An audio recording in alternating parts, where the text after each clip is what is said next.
So today is Swami Sivananda's birthday. He's born in 1887. So next how many years?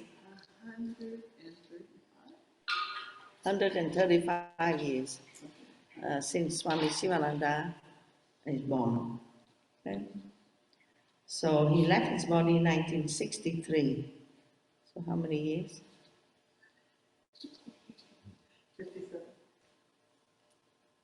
57 years.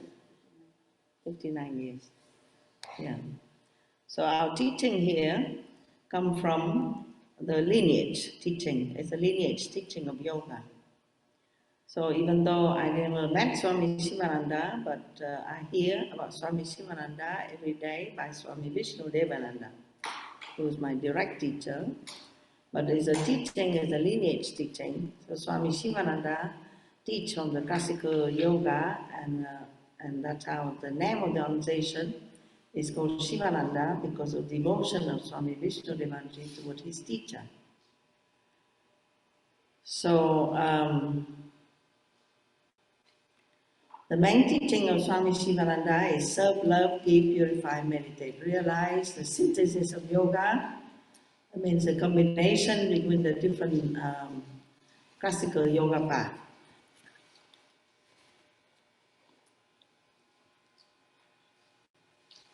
So today,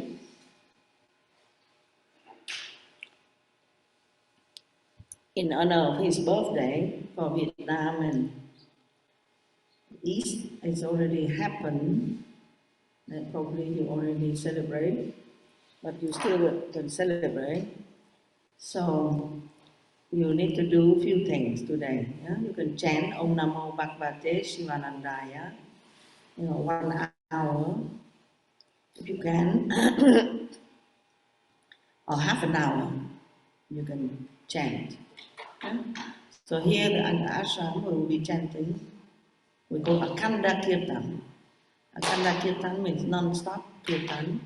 So we just put a schedule, and then everyone come and chant, half an hour, 1 hour, and continuously for a few hours. That's what with the chair. Babu.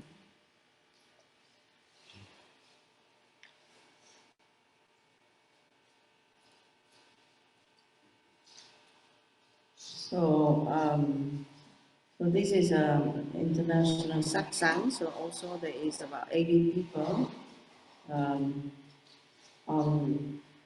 the screen.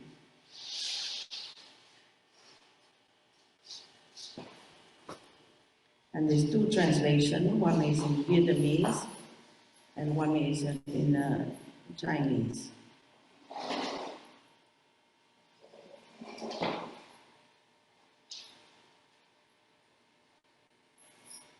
And there are people that don't need translation as well.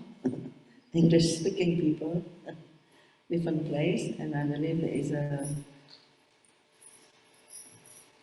people from East Europe also.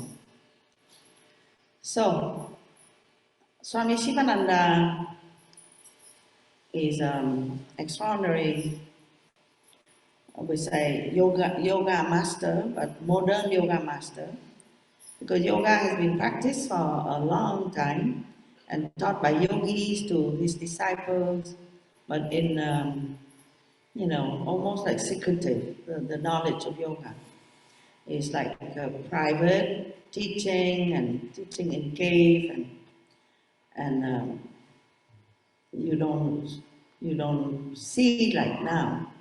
So Swami Sivananda is one of these yoga masters that revived the yoga knowledge, classical yoga knowledge, and give us the knowledge today by his incising writing, transmission of knowledge through from 200 to 300 books, and literally not just small book, big book. So he has tremendous power and love of humanity to write all these things down, all all the small technique, all the big philosophy treatises down to give to mankind. And at that time, he was in the Himalaya, and yet he wrote everything in English, because he knows that the knowledge will be needed in our times today. So Swami Sivananda was a medical doctor, and so he's very keen in serving people about health and serving personally people. So we inherit also that also from Swami Vishnudevanji. We also inherit this teaching about health, using yoga and yoga lifestyle to help people, bring people back to health and help people live a healthy life. So, what I'm saying today, you need to do the chanting of Namo Bhagavate Shivanandaya at least half an hour, sorry, okay, to 1 hour. And if you can have friends, sit together and chant.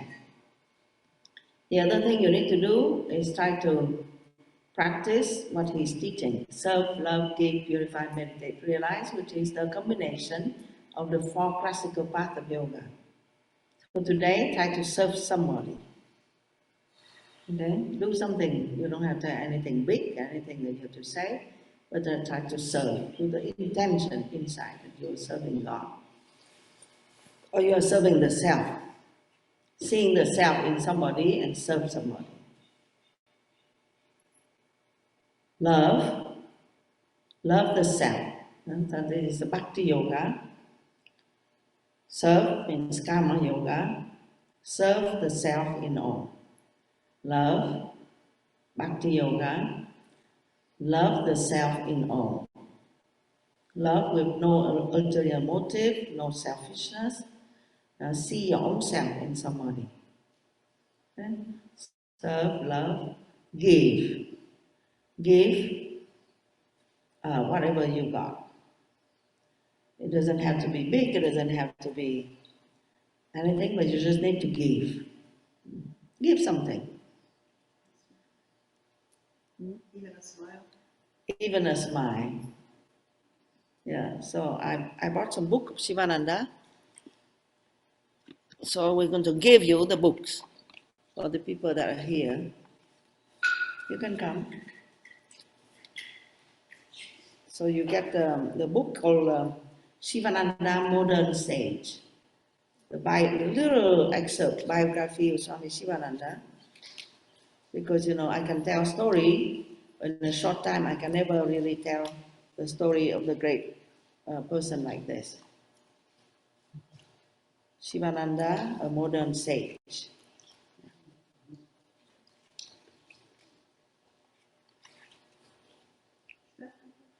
Everybody. Yes, please. Everybody is receiving a gift from Swami Sivananda, because his passion is to print books. No, Mataji also.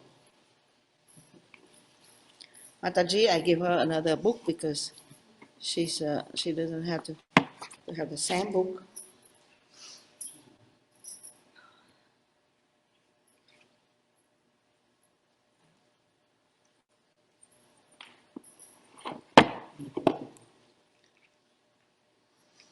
So read.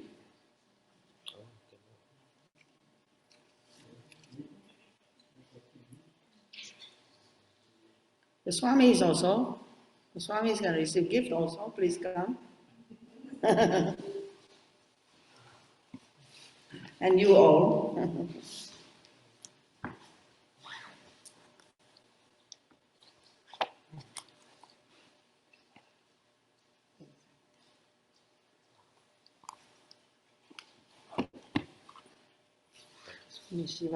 Swami Sivananda, Sermonette of Sivananda. Okay. This I gave you, but I might borrow it back. It's called Autobiography of Swami Sivananda. It's very nice, but I only have my copy. Okay. Yeah. I'll keep it close by. And then I gave a few. Maybe I give to Parvati, who took care of the Krishna temple. Yeah. There's some incense stick. Yeah, brought from India by Narayan Babu. And here also, there's some ghee lamp, ghee oil lamp for the Krishna temple. Hide it away. Okay? And who else that can take for the, I give to Swamiji, for the Radha Krishna shrine. Then keep up there. It's a very precious, you know. This oil ghee lamp brought by Mataji from Bangalore. It's very precious because it's easy. You know? It's a ghee lamp. So we, okay. So they request me to speak in the mic. So today do something, okay? Consciously. Serve somebody, love somebody, give something to somebody.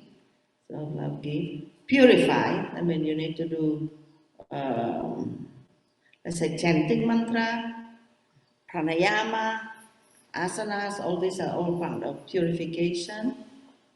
Writing mantra, chanting mantra, so that your mind be occupied with some beautiful positive thoughts instead of occupying yourself with all kinds of worry, concerns, and fighting and all kinds of business concern and worries. Okay, so you need to purify that mind. Self-love, give, purify. Meditate. Okay, so meditate. Tonight we also will have a puja. Here in California, we have a puja at 7:30. Sivananda will be chanting during the day, Om Namo Bhagavate Sivanandaya. Purify, meditate. Okay? Meditation is the best gift to the teacher. Because the teacher, who is a teacher? The teacher, to be a teacher, you need to have students. Okay? Swami Sivananda has many disciples, and he trained them, and then he sent them all over the world, in different continents. So he sent Swami Vishnudevanji to America. That was in 1957. And to spread the knowledge. Okay? So the teacher wants the student to grow and pass on the knowledge. That's the highest kind of happiness. So you want to honor a teacher, yeah, the best thing for you to do is to study, become yourself instrument of light, and then pass on the knowledge. Okay? So that is the best gift that you can give to a teacher, to pay back. Whatever you receive, you pay back. So I receive a lot, so I pay back with my life and try as much as I can to serve the students. So this ashram here has, I believe at one time we counted, but we did not count anymore, but it's about 3,000 to 4,000 yoga teachers trained by this particular ashram. Before we have, every time we have a graduation, we have a group photo and we put on the wall all over, and there is no more room. At one time there is no more room. So we decided to make a bigger picture, but just a sample, instead of accumulating all these photos. And now, with you know, the internet and so on, we don't even print it out. So it's all there, and we don't count anymore. And the organization itself has 50,000 yoga teachers trained. 50,000.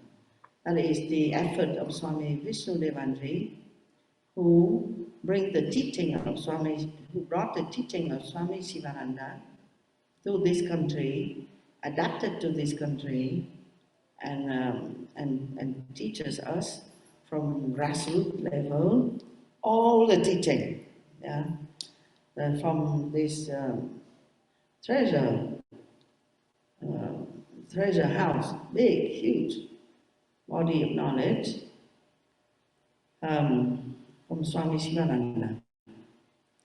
So I'm going to read a message today. Oh, it's a perfect message. So, 1st of February 1942. So Swami Sivananda said, blessed soul. So there is something very sacred in this book. So this book are handwritten letters from Swami Sivananda to all the devotees and the disciples, people that wrote to him.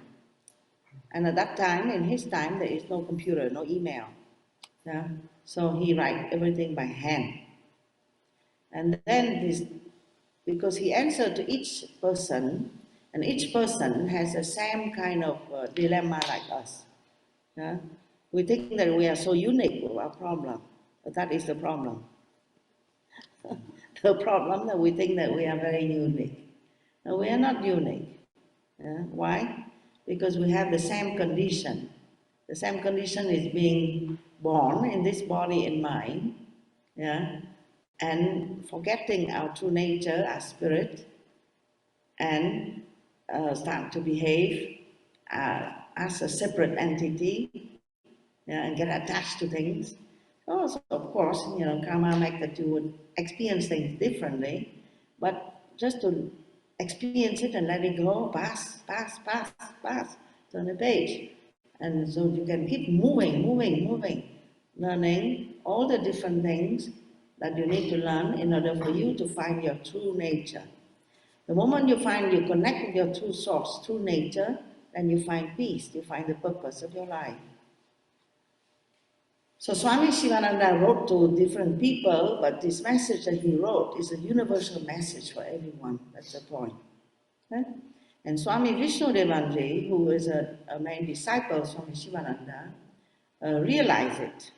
So he collected all these handwritten letters, plus the photo, the different photo of the master, and he put into a book called Sivananda Upanishads. Okay? I mean, the teaching from Sivananda. So this book has something very special to it. Because of this energy of Swami Vishnudevanji collecting, putting it together, have 100% faith on the words of the Master, and Swami Sivananda writing to people with his heart, yeah, and saying things very sincere, very, poignant about the human condition and give us some kind of advice. So here, this letter is written 1st of February 1942. And the picture is Swami Sivananda sitting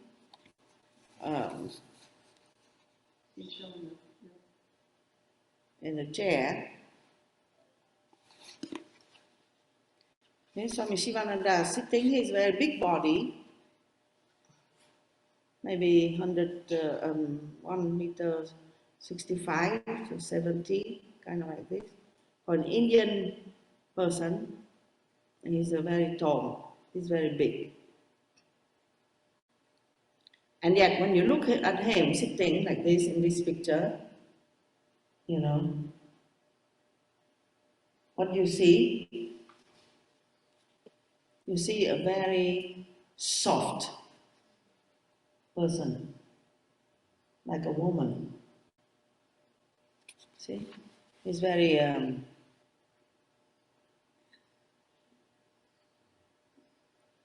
very relaxed, very soft, like this. Okay?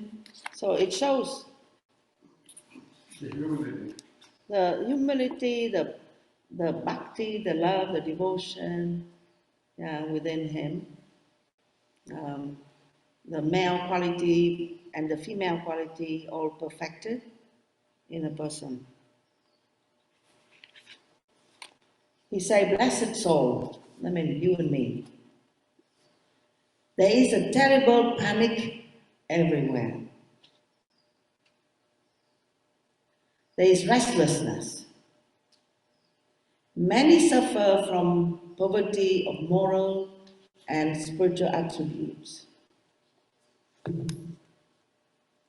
The world's supreme need is a new understanding and a new love. It is a message of the Bhagavad Gita, the scripture. It is the gospel of Buddha and the Christ. Drink the cool beverage of contentment.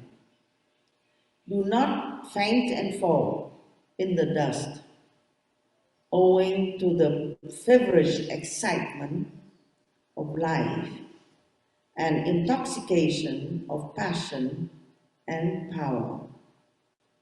I read again. Do not faint and fall in the dust, owing to the feverish excitement of life and the intoxication of passion and power. May there be peace everywhere. Sivananda. Okay? So he's point out the reason why the world is in this situation of turmoil and panic, because we are rajasic. That means we are, crazy, feverish excitement.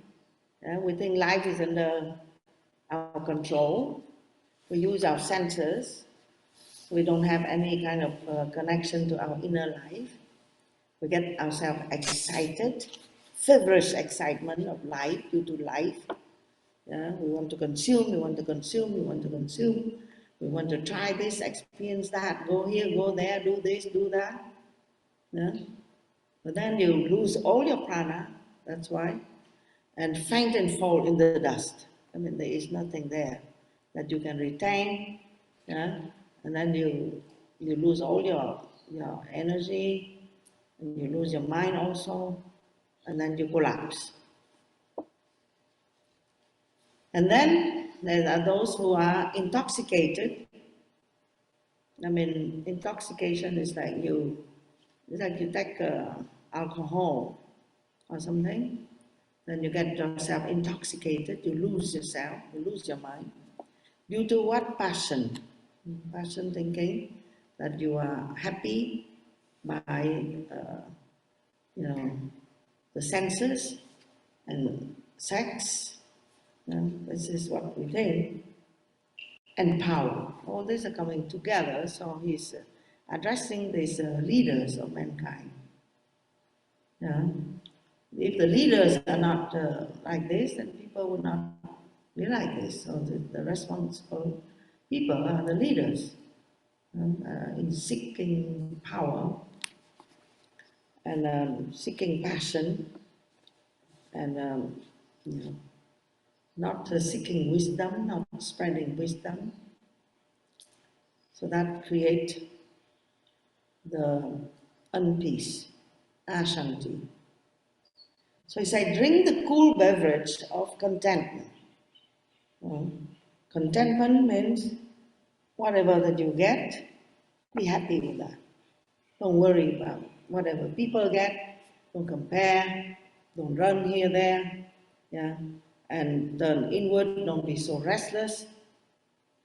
Okay? And forget your moral and spiritual attributes, which are natural, divine qualities within you. The world's supreme need is a new understanding and a new love. Okay? New understanding and a new love. It is a message, the same message of scriptures, Bhagavad Gita, the same message of Buddha and the same message of Christ. Okay? Page 125. So you can also get the message and share. Today, your topic of conversation, you have friends and family, you can talk about this.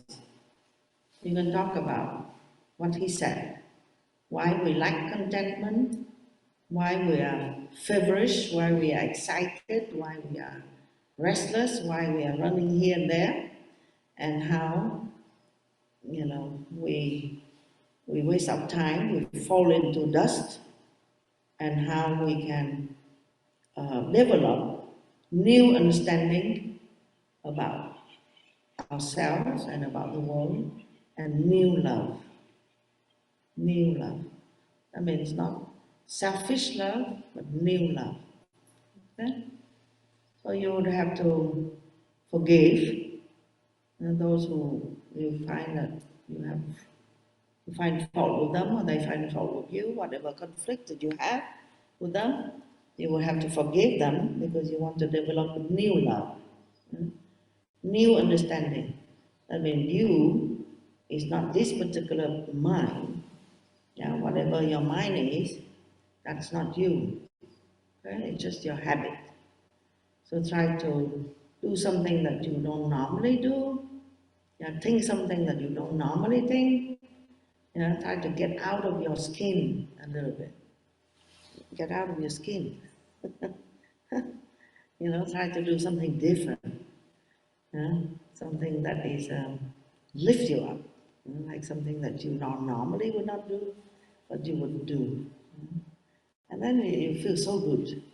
When you can do something that you normally would not do, and you lift yourself up, you feel so good. So sometimes, we believe in all this teaching and we practice, but we forget, and we take it for granted. So I recommend that you would always have a book of Swami Sivananda, any book. The book Bliss Divine has been translated. Any book. Yeah? When you start to feel yourself stagnant with the thought that is not uplifting and flowing, please pick up a book of Swami Sivananda and read a few lines.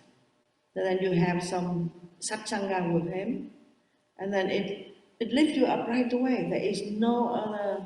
We are so lucky that somehow that we are in contact through the lineage, through the teaching of a great yoga master like this. Okay? So a few stories.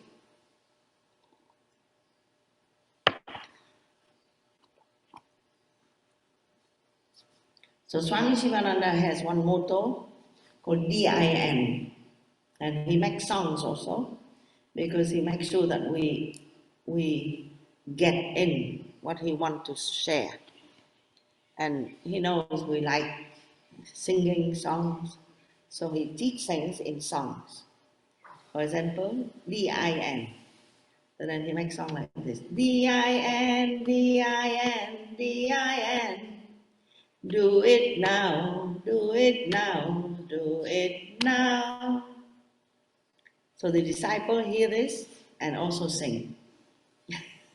The disciples are good to imitate, but not necessarily understanding. So they sing DIN, DIN, DIN, and they interpret.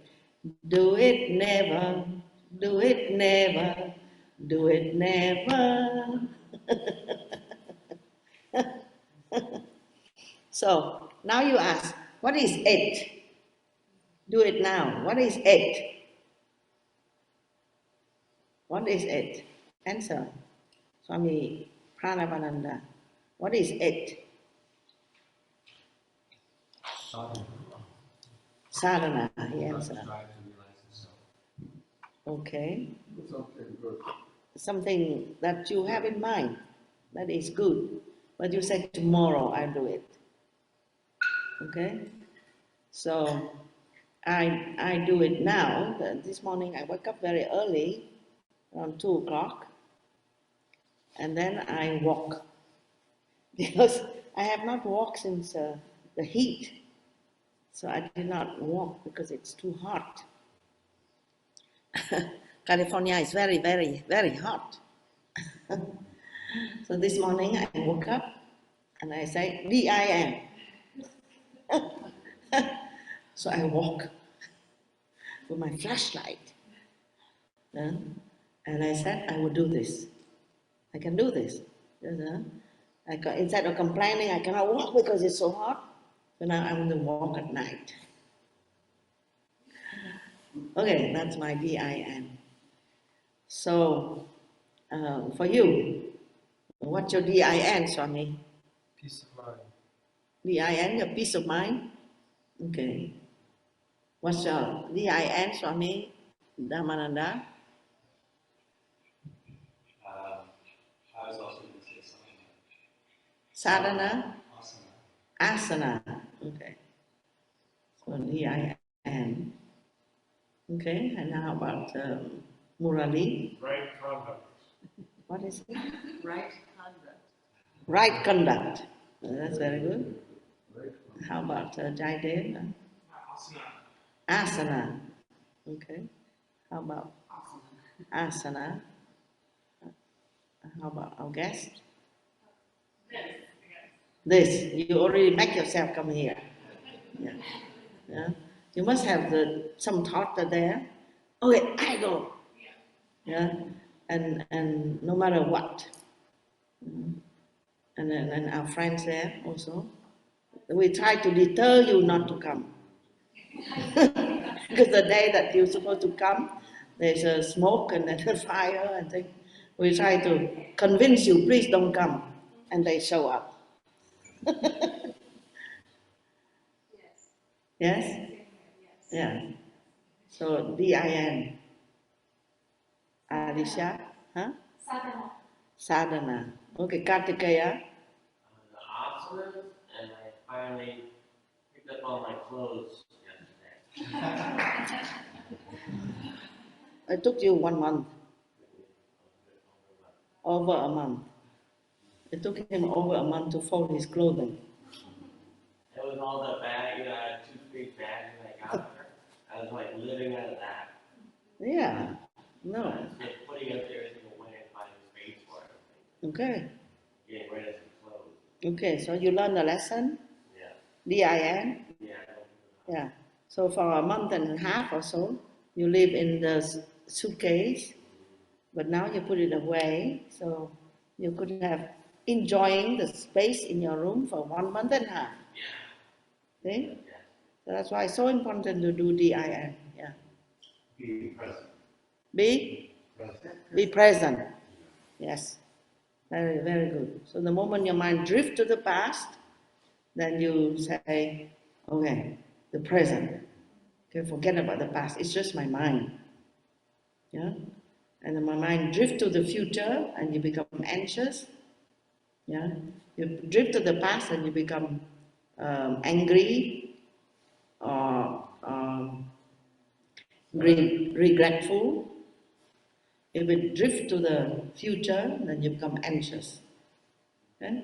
The moment you feel this anxiety, anger, resentment, regretful, yeah, then you need to bring yourself to the present. DIN, you sing the DIN song. And you sing something nice, some mantra, and then it brings you to the present. And the past disappear, the future disappear, your mind disappear. You are not the victim to your mind anymore. Yeah? And then the self is right there. Okay? So that's one teaching. What else he teach? I told you already the 6 words. Yeah? If you go through your life and you don't know what to do, you just do these 6 things. Serve. If you feel funny, you don't know what's the meaning of life, serve. Just do something to serve somebody. Okay? Love. Just love somebody. You say, oh, you know, I'm so lonely, I have nobody to love. Yeah? And nobody loves me. Can you imagine? Yeah? The sadness of this sentence. Yeah? There's plenty of people that need your love, and there are plenty of people that love you. But you have to experience that love, you have to spread that love. Okay? Self-love. Give. Okay? Give anything, anything. Always give. Yeah? Self-love, give. You say, oh, I have nothing to give. That's another nonsense. Yeah? You have always something to give. Okay? So give something. Like Swami said, give a smile. Give a nice words. Give a nice thoughts to somebody. Okay? I like to give thoughts, but I like to give objects more. Because I can see people when they receive a gift, they are happy, you know. So I always traveling and carrying gift, and Mataji and Niranjan Babu also, they come here sometimes with huge gift. Last time they came, they bring a huge, amazing Ashtalakshmi painting that they have it encrusted, you know, in a heavy wood. It's not just light wood, you know, it's a huge wood, heavy, and big like this. Yeah, 8 palms of Mother Lakshmi, and they carry by airplane, and they give. And this year also they gift all these little statues, you know, and all kinds of things they gift. And so because they practice that, they practice the giving. Swami Sivananda is called Swami Givananda. People call him Swami Givananda because he always gives. So please practice that. So Swami Sivananda walk around the ashram. He has 3 bags. At that time, the bags were carried by his disciples. You know, that was in past his 60s years old. So one of the bag has pamphlets, like what you received today. Yeah, booklet. Yeah, that he gave whoever he see need. He gave the books. And the second is prasad. You know, prasad sweets. You know, he always have sweets. Mm. You guys don't know, but before we teach the TTC, last time in Yoga Ranch, and it's a new place and everything, and I don't have my supply, and I don't have. So I told Swamiji, okay, we need to go out and get some sweets. Yeah, and we went, and we get some sweets. So my room always have sweets, chocolate, candies, and so on. So anybody that come and visit, I can give. Did I give you some sweets? Huh? Cough drops. That's the end of the chocolate probably, so there's some cough drops. But then I gave the sweets that I bought for the puja workshop. And so we use this. So you think like this, you think of somebody, you think always you have something that you can give to people. So that's the second bag of Swami Sivananda. And the third bag is his book. His book called WWW. Nowadays, you know, internet, WWW.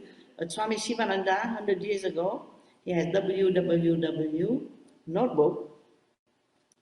And who, where, what. Yeah? So he meets anybody, he write down everything by hand, right? Write down the name of the person, where he meet them, when he meet them, and what it's about. You see? So then it's like his database. He collect by hand, yeah. And then he send them, he connect them, and he sent them booklets and books and invitation and things like that. Okay, so now we have everything database. Yeah, we send just one button, boom, and we send everywhere. But at that time he has to do everything, and yet he does it. Okay, so that's the teaching. DIN is six tenets there, and then what else? The teaching. So Swami Sivananda, when he started the ashram, he was in the other side of the Ganga, and he was meditating in a hut. And then after people come to him, because he's also a doctor, even though he become a monk, but he's still doing medical services to the sadhus that don't have money and don't have care or anything. The sadhus are those who are mendicant and walking around and they meditate and so on. So he shampoo their legs and then give them medicine and so on. So people come to him. So then he moved to the other side of the Ganga, and he wanted to establish a place where he can do his work. And he didn't have money, he didn't know anybody, so he found a cow dung, abundant cow shed made of cow dung, a teeny small place that usually they kept cow is made of cow dung. And he moved in and he called it Ananda Kutir, the house of bliss. You can see, okay?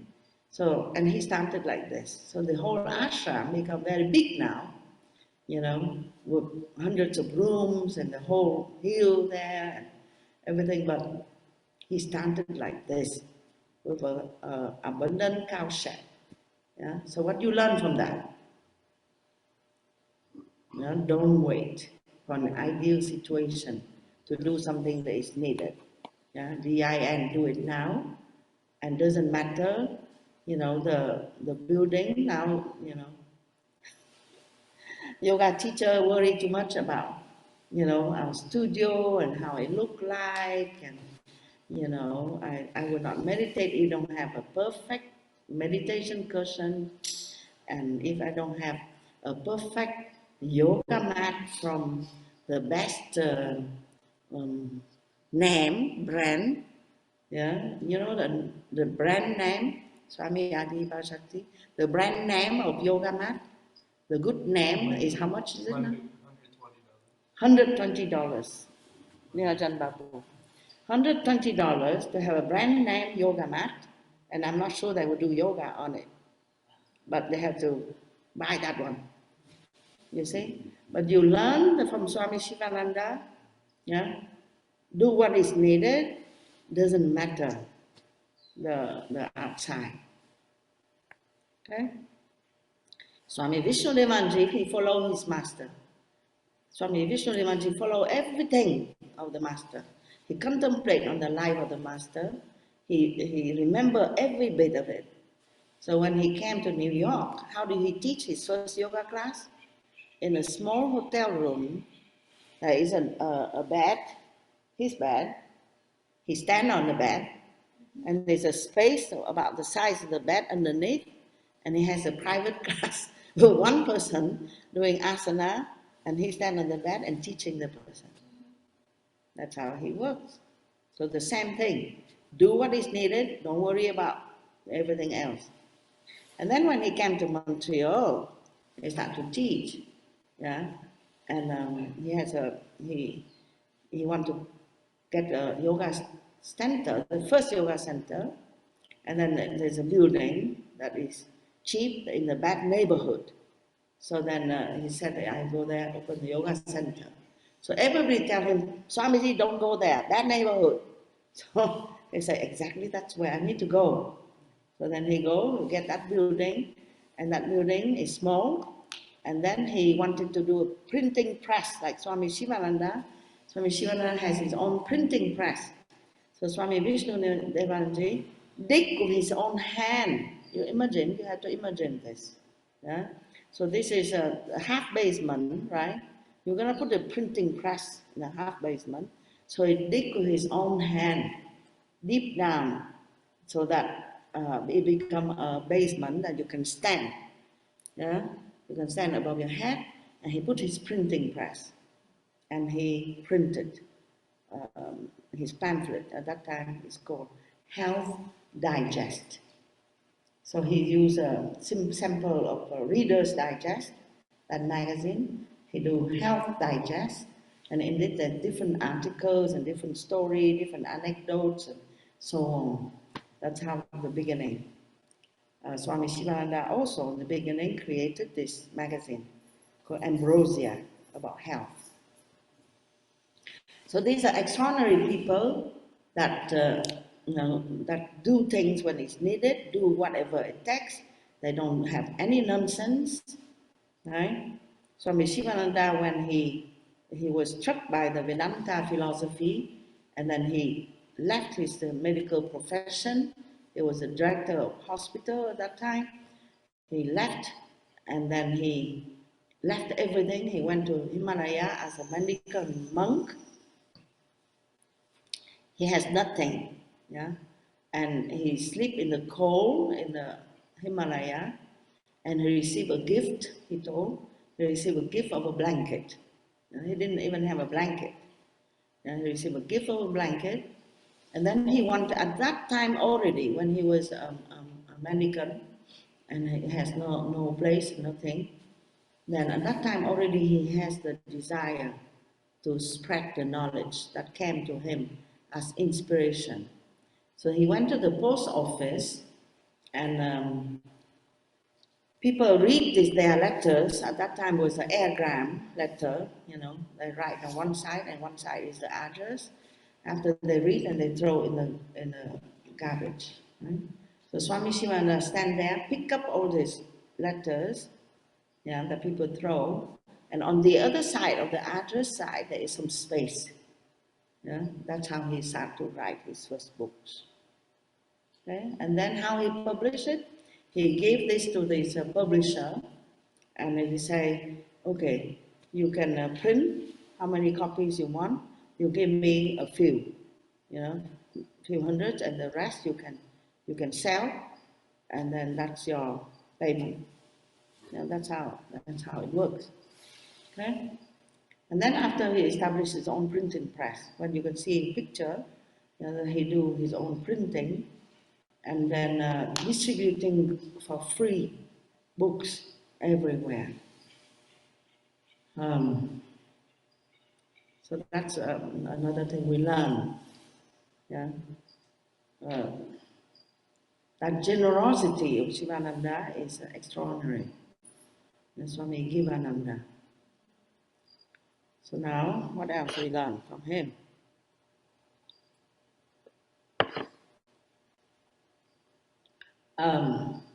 He's very unorthodox. So when you say orthodoxy means following tradition, yeah. At the same time, he's very, very much following tradition. Same like Swami Vishnudevanji, very much following tradition. But at the same time, open, unorthodox in the way that they are open to the new needs of the times, right? So Swami Sivananda wrote books in English, and then people at that time, criticized him. How can an Indian Hindu Swami wrote in English? At that time, he was plenty criticized.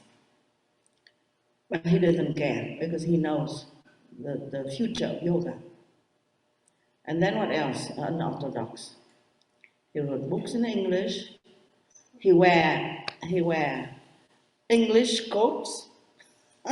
So people say to him, "Why do you wear English coats?" And people must have donated him.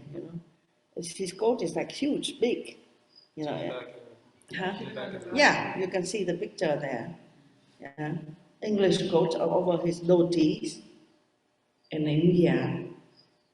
And people ask him, why you wear the English coat? You know, it's like for name or fame or something, they say because it's cold. So, the other unorthodox things at that time was he accepted everybody in the ashram. Whoever is refused at other ashrams, and they say, go to Sivananda, they will accept you. So Swami Sivananda accept everybody in the ashram, and sometimes, you know, people are not necessarily good people or a mental balance people, and he said, Swami Sivananda said, you know, I like to keep this.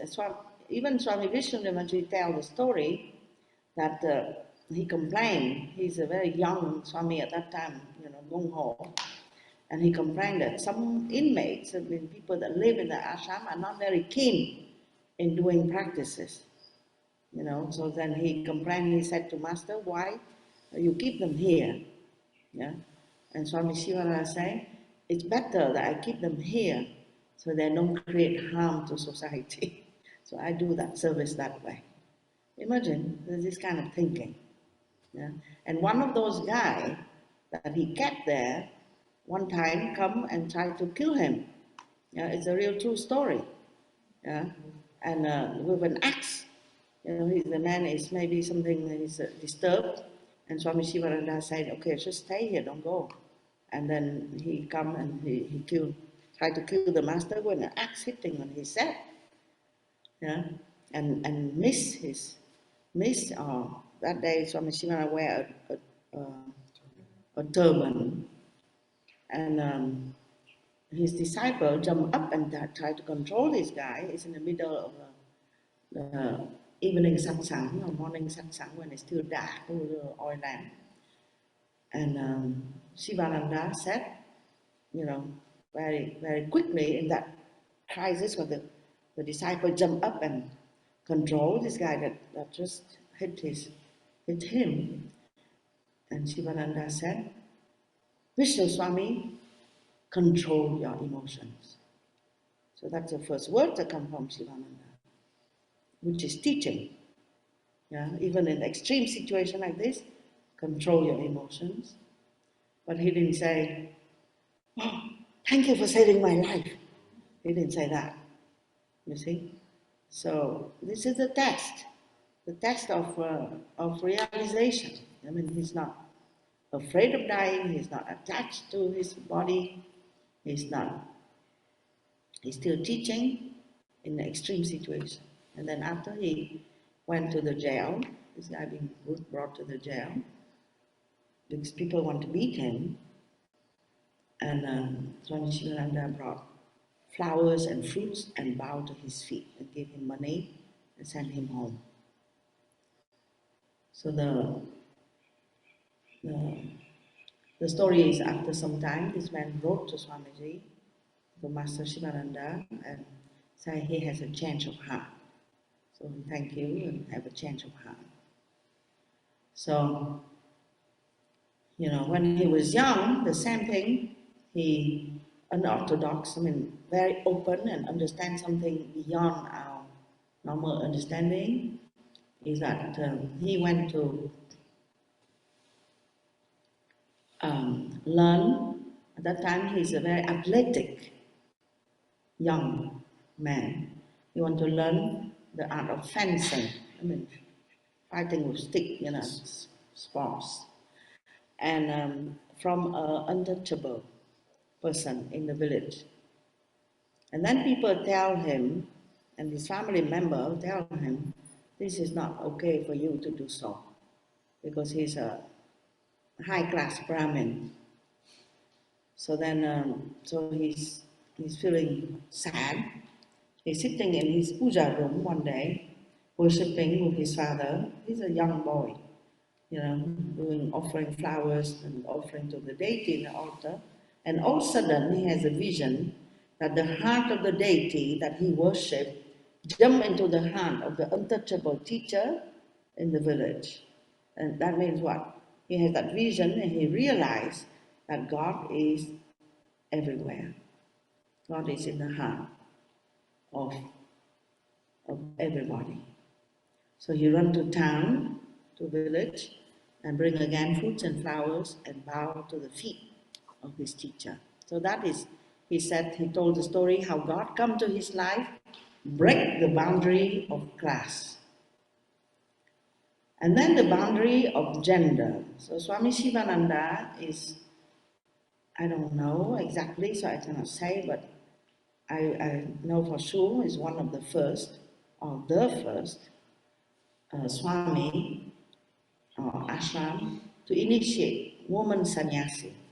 This is again, at that time, is unorthodox. There is no woman sannyasi. And there is no Westerner sannyasi. So Swami Sivananda initiate woman sannyasi and also initiate Western disciples. Swami Sivananda brother. Huh? I think Swami Sivananda brother. Yeah. And I have some famous disciple called Shivananda Radha is one of the Westerner, Canadian lady, is a disciple of Swami Sivananda, direct disciple, but we see that they are there. You go to the ashram there. The tradition then after they initiate women sannyasi. And I'm so lucky because I can sit here because Swami Vishnunanda initiate women sannyasi following the lineage of Swami Sivananda. And you all, right? Because you're all Westerner woman, Swamiji, you're a Westerner woman. So, because he see the inside, he doesn't see the outside. Yeah? Not the male, not the female, not the old, the weak, the poor, the disturbed. He see the inside, he see the heart of the person. So this is something that we need to learn from him. Yeah? To always, when you meet with somebody, don't judge people from the outside. Okay? Try to see from the inside. And you can catch yourself. If you start to do that practice, you can catch yourself plenty of times. Yeah? You judge people from the outside. Okay? So you have to learn to see people from the inside and see oneness in all.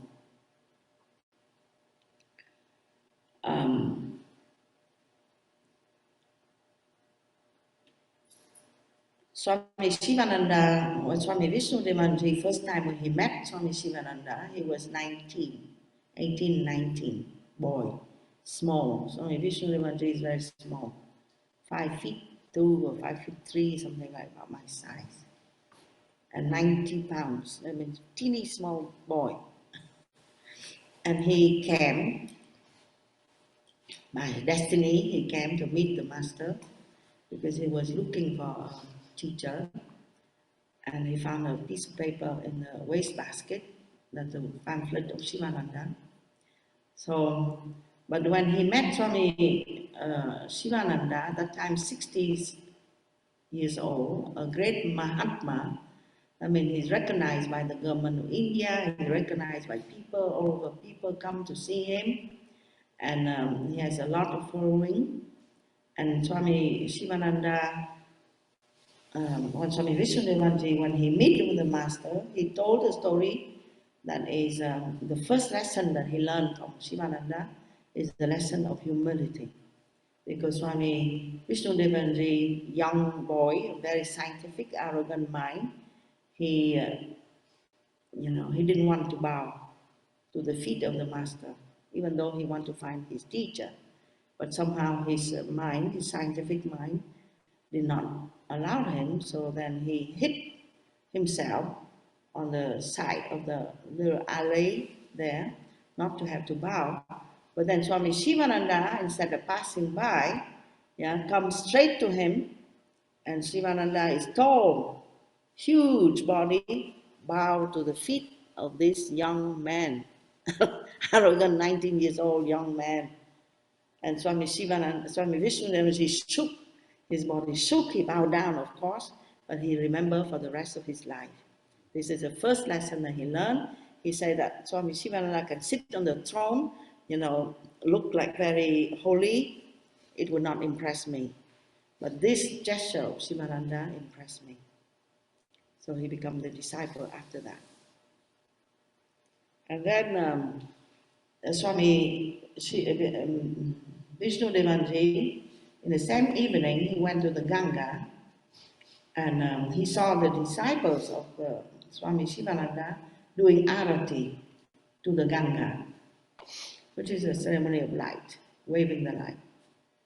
And Swami Vishnu Devanji, this young man, scientific-minded person, think in his head, I don't know why these people would do worship to H2O. It's just H2O. Why did they worship H2O? They are backward. And he was thinking like this. And Swami Sivananda stepped out of his kutir and joined the group to worship the Ganga. Swami Sivananda looked at him, and then he saw a blazing light, a vision of light on the river, and a boomering voice that said, "This also is God." So this is the second lesson that Swami Vishnu Devanji learned from the Master. I mean, don't believe only in your intellect. Yeah, we are so proud of intellect, but don't believe only in intellect, because intellect cannot measure the greatness of God. And so Satsang was the second lesson. Swami Vishnu Devanji, who's he's like I say, scientific-minded, and he was a little bit upset and fed up with he called religious hypocrisy, and that he sees. But then he realized who is the Master. See? So, and sometimes the stories was that people come to the ashram looking for Sivananda, so they hear the name, and then they come and they meet Swami Sivananda. Actually, they sit on the porch, like this, and then and they don't see him at all because he looks so normal, look the same, look normal. Then they go and they look, where is Sivananda? Where is Sivananda? Like they imagine that Sivananda would be sitting on some kind of throne or some kind of, a very different kind of person. And they say, you just met Sivananda. He's at the door. You just met him. So that's how Sivananda is. Very simple person. So we learn from him to lead a simple life. Yeah, we feel guilty when we lead a simple life, because the whole world seems to be more advanced than us when we lead a simple life. But yet, this is the ideal of the yogi, lead a simple life. We talked about that yesterday. About health? That was the topic yesterday? No. At the house we were talking Oh. about something, luxury item, simple thing. I forgot. But we are talking sometimes because we try to apply this teaching as well. Oh yeah, I remember now what I talked about with the Swamiji. I said, ooh. I said, ooh, this year in about 6 months, we will have a new kitchen cabinet. Oh, so nice.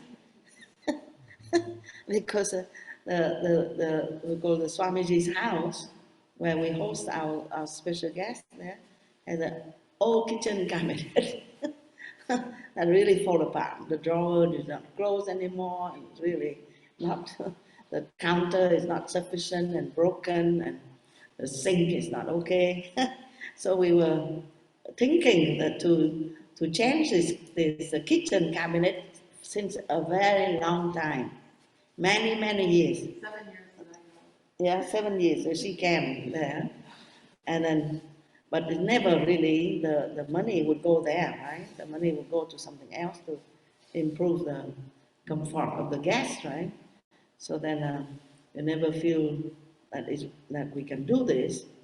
And then now somebody come and offer that they will give a donation to build a kitchen cabinet of the center. And I was sitting yesterday, I was thinking, oh, luxury item, now we will have a new kitchen cabinet soon.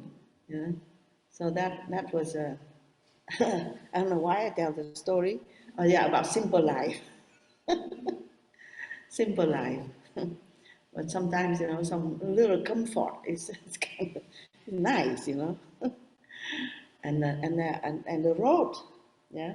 I said in the morning I said, right? In the morning we had puja, and I said, I vow that we would do the road, redo the road, because the road is so bumpy, and these days it's so hot, and it's so dusty, and the car come here, you think, you imagine you are in Vietnam.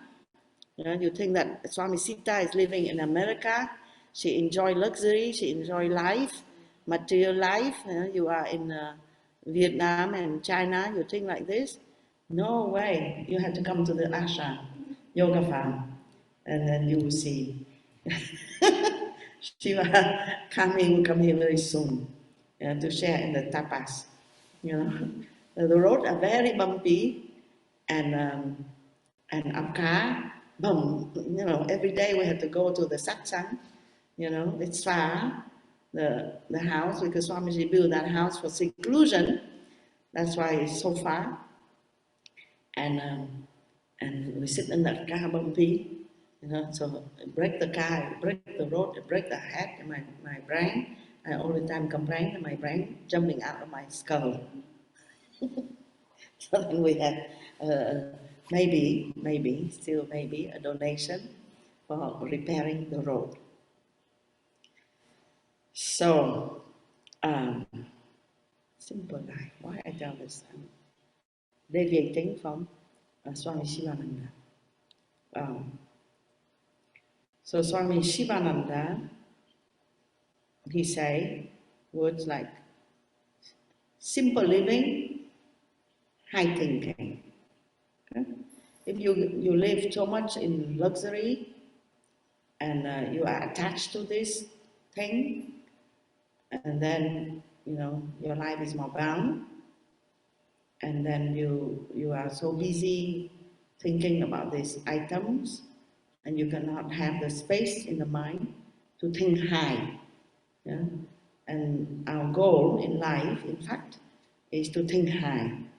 Yeah? We are born, yeah, with the purpose to self-realize ourselves, so we need to be able to think high, to lift ourselves out of all the attachment, lift ourselves out of all these desires, lift ourselves out of this whatever people say that we need, yeah, in order for us to think of something very high, yeah, that would liberate us from this samsara, or uh, this cycle of birth and death. Okay?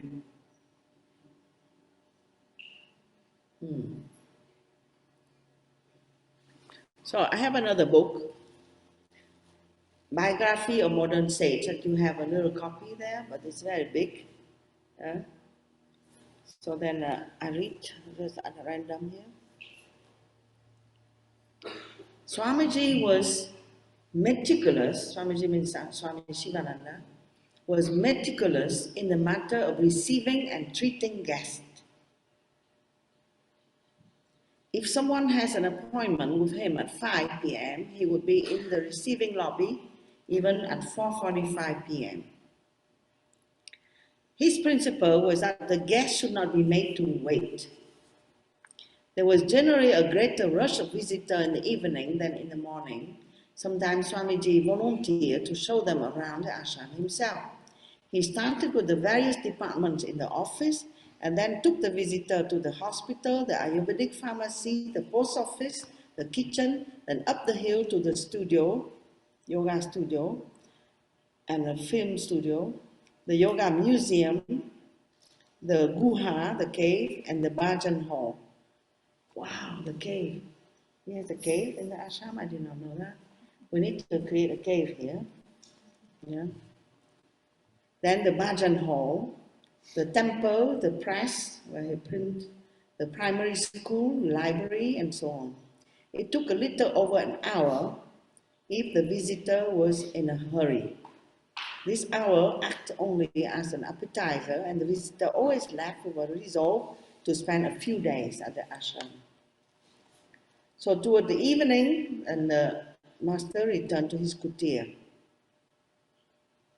A casual visitor to the ashram who happened to be sitting on the Ganga bank might have been amused to witness Swamiji running about the veranda of his kutir.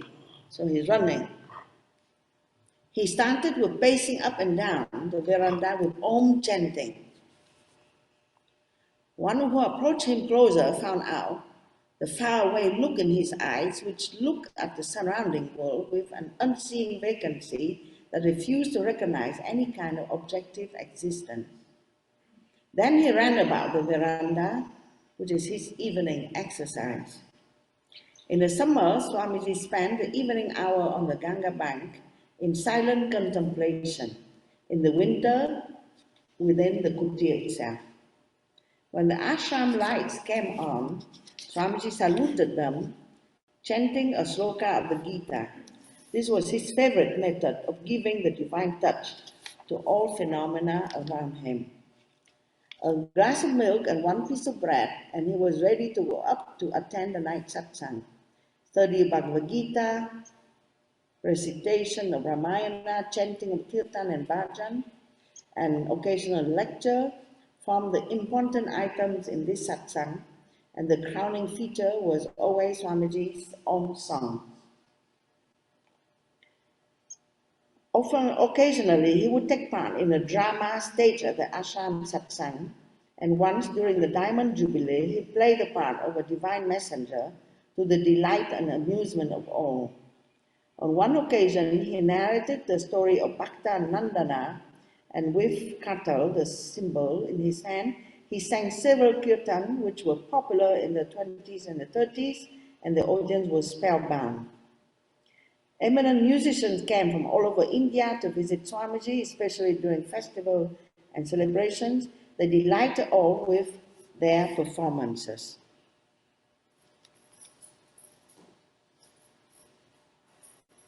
Okay. So you see this photo? This photo is like thousands of people gathering. So what he's saying in the story here is he entertained the guests. He sing, he dance, he play, he act.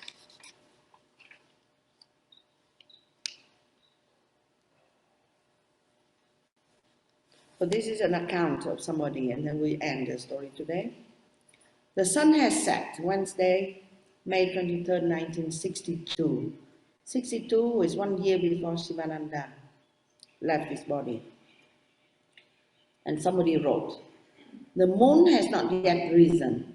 Sivananda, the simplest among men, emerged from his kutir to proceed to the night satsang. A loving smile lit his childlike face. A large group of devotees gathering by the roadside greeted him with folded palms. The devotees saw God in the Guru. The Guru too saw God in the devotees. The atmosphere was charged with devotion. On the open terrace outside the Diamond Jubilee Hall of the Sivananda ashram, kirtan was instrumental accompaniment was going on. The whole place was brightly illuminated. Visitors, ashramites, and the local people filled the place, men on one side, women on the other. A myriad stars light the dark sky. The placid waters of the Ganga flow noiselessly. The river resembled to a lake. Swami Sivananda, the splendor of Ananda Kutir, the Muni of Munikireti, the Rishi of Rishikesh, gently moving in, greeting the devotees as he passed by them. A word here, a smile there, a benediction elsewhere, made many souls happy in the twinkling of an eye. Swamiji took his seat on an easy chair in a corner from where he had a full view of the audience, and everyone in the audience could see him too. Diagonally opposite to him was the picture of Lord Krishna mounted on a decorated altar. An ashram monk began to recite the Sri Suktam. Devotees came, offered currency notes at Swamiji's feet, went back to their seats, money flowed like water. After Sri Suktam recital, Sivananda called on Subbarao, a blind guitar scholar, to give a talk. There followed an interesting exposition of few Gita sloka. Swamiji then asked somebody, a radio artist, to sing. So, and then there is a Tulsidas Bhajan rendition with a melodious voice. And then a visitor came, asked his permission to touch his feet. A foreigner came, Om Namo Narayana, greeted Swamiji from where? From Vienna, answered the gentleman. My name is George. I wrote 3 letters to you. Swamiji asked for books and magazines to be given to the visitor, thanked him for coming. So then after the singing, then followed the kirtan, the arati, distribution of prasad. Many devotees now flock around Swamiji to receive the prasad directly from his hands. One of them was a philosophy professor. Swamiji asked him if there were not Western philosopher equal to Sri Shankara. And the answer is one, Eckhart. Isn't there? Asked Swamiji, adding that some saintly Christian philosophers are there, I think. A visitor came. He said he has taken Swamiji's blessing before going abroad at the outbreak of the Korean War and was happy to be able to Swamiji again. Are you a philosophy student? The master asked. No, engineering. And so he said, what? All engineering studies? Mechanical engineer or chemical engineer or atomic engineer? He said. He said with a smile. And very necessary nowadays. See, electricity just fell, he said, referring to the frequent electricity failures. And then somebody handed him a letter. It was from an inmate who had been served with a quit notice by the ashram secretary. The ashram secretary sent a letter to the inmate, saying that you need to leave. The letter was in the nature of an appeal. So then the person comes to master and says, thou art my refuge. Where can I go?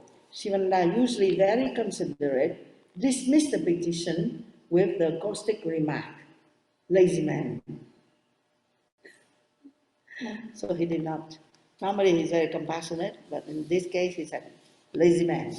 So he did not accept. Next to him was a Sanskrit professor.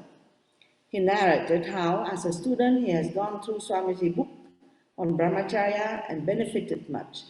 He then referred to Swamiji's book, Conquest of Mind, a recent release. Sivananda gave a copy to the professor, who remarked that it would help him greatly in guiding a research student doing his doctorate thesis. Swamiji then asked, you are my professor or student? So then the reply said, you are my professor, I am your student. As he began to move slowly through the devotees lining his path, a visitor burst out with a few lines from a Tamil scripture, the meaning of which is, O Lord, give me that state where the mind melts, where acts cease, where all is quiet. Yet, yes, be still, be quiet, said Swamiji. But let the hands be working. Give the mind to God and the hands to work. Quiet within, active without. So slowly Swamiji wended his way back to his kutir, quietly repeating some mantra in his own words to compensate for the time spent in useless thought. In his words. So Swami Sivananda is very tough on himself. He has the best thing, his instrument to goad himself to do sadhana is called SB40. He has the best way how to punish himself if he Like here, he say, after he bless everybody, and he say, use the stop. So he used SB40 to punish himself when he's listen to people praising him, bow to him, and all this. And he say, he called shoe beat 40. He take a pair of shoes, you know, shoes we leave outside, and they're considered not holy. So he take a pair of shoes and he beat himself, yeah, with the shoe, old shoe. And he say, you like people praising you, huh? And how about you like the shoe beat too? And he talked to himself and he trained himself to equanimity. That is the training. That you do not like, you don't allow your mind to like the good treatment and dislike the bad treatment. You have to train your mind to like everything equally. You have to receive everything, good or bad. People praise you, people insult you, people are good, people are bad. You keep the same mind. So that is called Shubit 40. He wrote in his spiritual diary. Um, at the entrance of his kutir, he took leave of the devotee with folded palm and short prayers from different religions. See? So Sivananda teaches unity in diversity, to respect the religions of everybody. Even as he went in, one could see from the expression of his face that his mind was now completely taken away from the devotees, away from songs and lectures, away from puja and prasad, to be alone with the infinite. And sometimes the story was people think that he's not in his kutir, so they don't knock on his door and try to ask him this, that, because why? Because Shivananda have somebody lock the door of his kutir from outside, and he's inside. He's inside, and he has the door locked from outside. So people pass by know that, say that, oh no, he's not there. In order for him to have time alone. So, infinite stories. Okay? But you can read and you can get yourself inspired. You know. Oh.